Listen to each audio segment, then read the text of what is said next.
guys, Tyler Guzzo back again for the second week in a row here.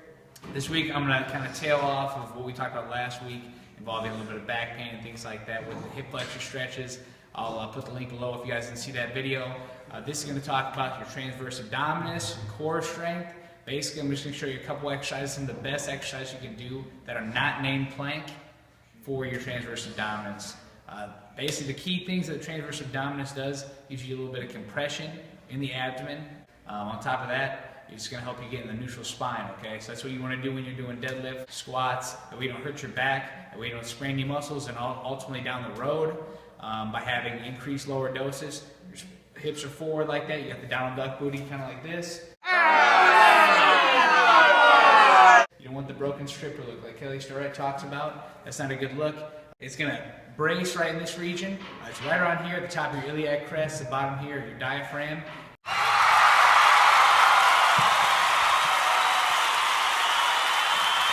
It's just going to clench you down, right? So you're going to know if you're using it correctly. If you're coming forward like this, your hips are forward like this, your diaphragm's down, okay? So basically, another good way to cue somebody is if you're going to punch somebody in the stomach, they're braced, they're solid, okay? That is how you know you're using the correct muscles there. You're also going to feel like you're holding in your urination, and then also pulling up your anus, okay?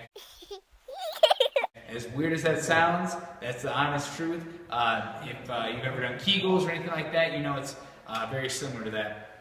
I'll show you 4 basic exercises. The first 2 are going to be pretty simple, easy ways for you to figure out how you're using it correctly. Give you some tactile cues by using the floor, and I'll go into those right now. Okay. So the first one we're going to do is this abdominal bracing. Okay, this is how we do it in the clinic.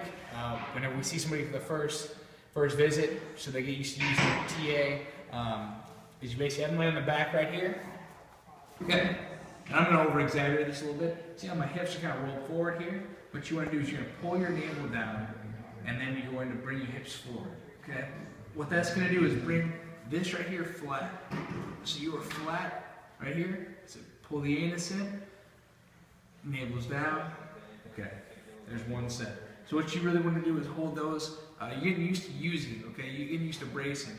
It's not a bulky muscle. We're not trying to build hypertrophy of your transverse abdominis. That's not the key here. You don't want big man belly sticking out here. What you want is endurance muscles. You want tone. You want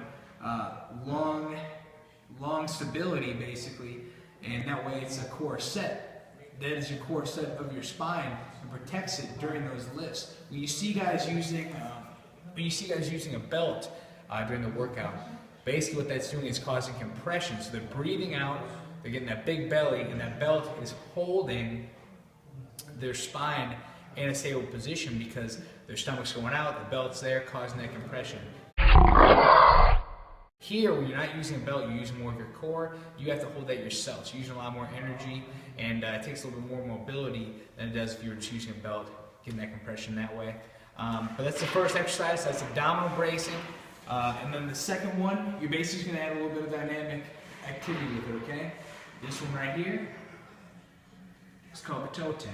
Right? So flat here, navel's down, anus in, lifting the leg up. Notice how my back is flat the whole time. I'm shaking right now. It's not easy. So, where's the first two? Once you get that down, then you can move on to something a little bit more difficult.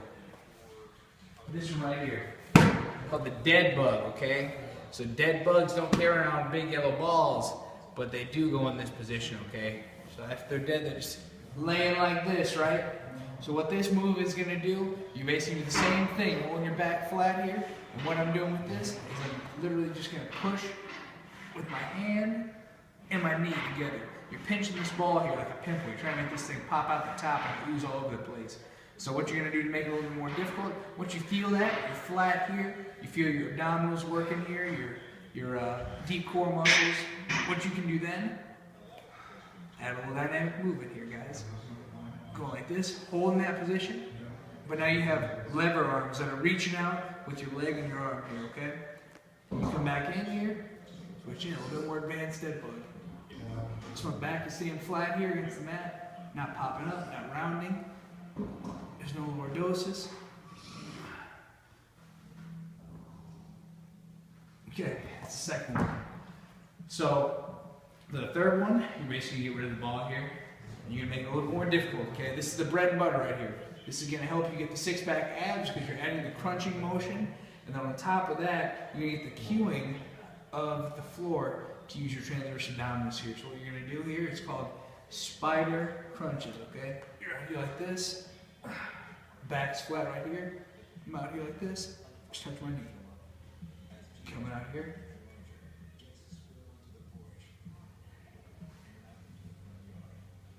Back is flat here. All right, guys, I'm feeling pretty solid right now.